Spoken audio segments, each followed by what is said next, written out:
안녕하세요. 요즘 뜨고 있는 이슈들 쉽고 빠르게 알려드리는 떴다TV입니다.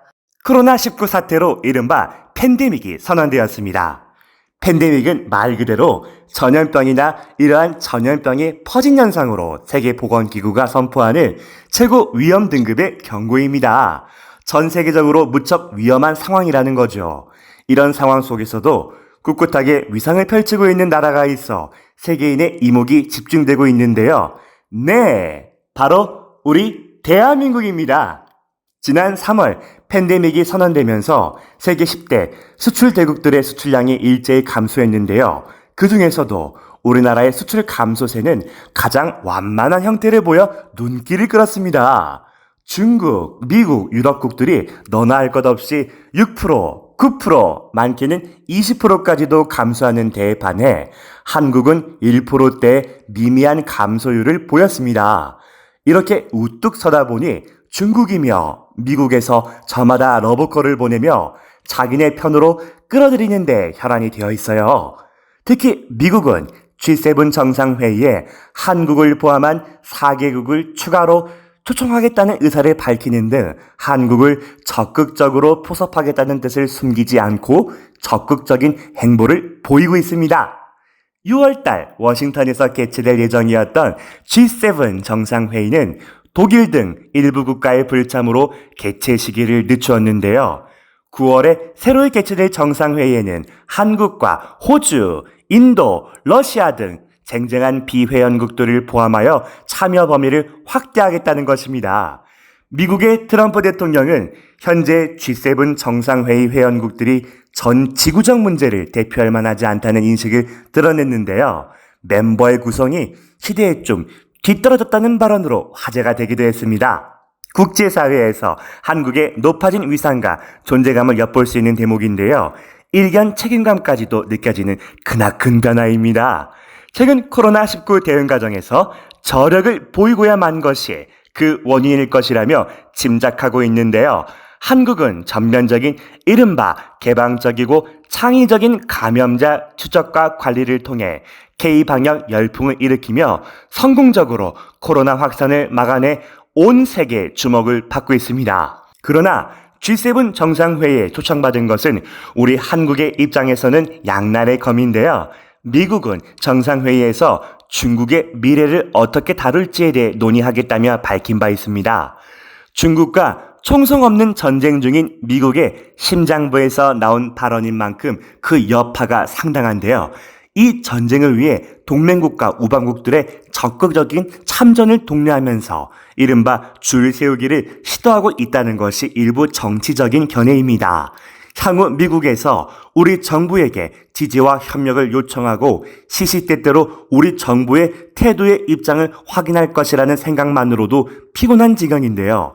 중국으로 향하는 수출량이 많고 여러 타국에 비해 미국으로 인해 얻을 수 있는 이득이 그리 크지 않은 우리 한국은 현명하게 양국을 저울질하고 있었던 만큼 내적으로 오라며 양쪽에서 팔을 잡아당기는 이 상황이 그리 달가울 수만은 없는 실정입니다. 우리 대한민국은요, 반도체 시장을 독점하고 있기 때문에 중국의 IT 산업을 마비시킬 수 있다는 데에서 독보적인 영향력을 자랑하는데요. 중국은 향후 5년 내로 반도체 자급률 7할을 달성하겠다며 헛소리를 해대고 있습니다만 이 아래 다다르기도 힘들 것이라는 것이 전문가들의 공통된 예측입니다. 이에 대한 전략마저도 한국의 반도체 기술을 빼돌리겠다는 저급한 것에 불과한데요. 반도체 산업은 최첨단 산업으로서 기술자 한두 명, 기술 정보 한두 가지 정보로는 모방할 수 있다는 것이 아니다 보니 그저 한심할 따름입니다.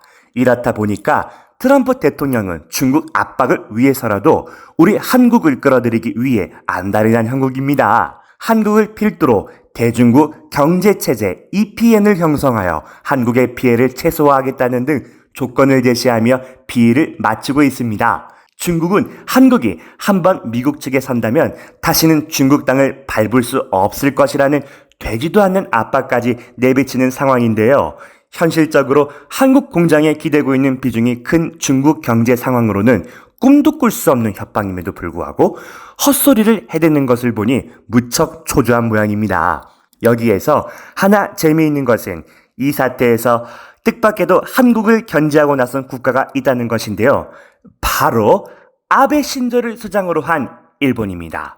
평소 아시아 국가들 중 유일하게 G7에 참가한다는 것을 근거로 아시아 유일의 선진국을 자처해 온 일본의 입장에서는 무척이나 눈꼴 시린 상황이 아닐 수가 없습니다. 자신들이 온 세계의 중심이라는 망상을 일삼으며 자기 합리화에 능통한 일본이지만 태연한 척하는 것에도 무리가 있었던지 미국과 동맹관계에 있지만 경제적으로는 중국과 크게 협력하고 있는 한국이 문제가 될 수 있다며 견제하는 태도를 감추지 못했습니다. 미중 사이에서 전략적 모호성을 유지하며 현명하게 대처하고 있는 한국의 상황을 은근히 드러내고자 한 것인데요. 일본은 그간 미국의 오랜 협력관계를 유지해왔으나 최근 들어서는 일부에서는 일본 아베 총리가 트럼프 대통령에게 지나치게 끌려다니는 것이 아니냐는 비판이 새어나올 정도로 낮은 자세를 보여주고 있습니다. 오프라인 정상회의를 진행하자는 말도 안 되는 제안조차 수긍한다거나 자가 격리까지 감수하며 정상회의에 참석하겠다는 의사를 밝히며 미국의 눈치를 살피고 있던 와중에도 숨기지 못할 만큼 질투가 났던 모양입니다. 이 와중에 위상을 떨치며 현명하게 대처하고 있는 우리나라의 모습이 더욱더 질투심을 자극했던지 일본 국민들도 덩달아 한국을 까내르고 있는 꼴들이냐뇨. 저런 못난 꼴들과는 별개로 한국은 OECD에서 세계 10대 선진국으로 손꼽히는 등 승승장구하고 있는 모양새를 보여주고 있습니다. 우리 정부는 이를 비웃기라도 하듯이 G11으로 체제 전환 의사를 밝히며 한국을 정상회의로 초청한 트럼프 대통령의 정중한 제안을 받아들였는데요. 미국이 기존 G7 국가들과 마찰을 빚으며 새로운 체제와 국제 질서의 새 흐름을 구상하고 있는 만큼 대대적인 전환이 예상됩니다. 자칫해서 어느 옆나라 후진국이 잘려나간다면 그 꼴도 볼만하지 않을까 하는 생각이 드네요. 이렇듯 세계적인 대위기 속에서도 우뚝 선 대한민국의 국민이라는 사실에 자긍심이 느껴지는 요즘입니다. 혼란스러운 상황 속에서도 팔방으로 현명하게 대처해주고 계시는 자랑스러운 대한민국 국민 여러분, 오늘도 시청해주셔서 정말 감사합니다. 떳떳TV였습니다.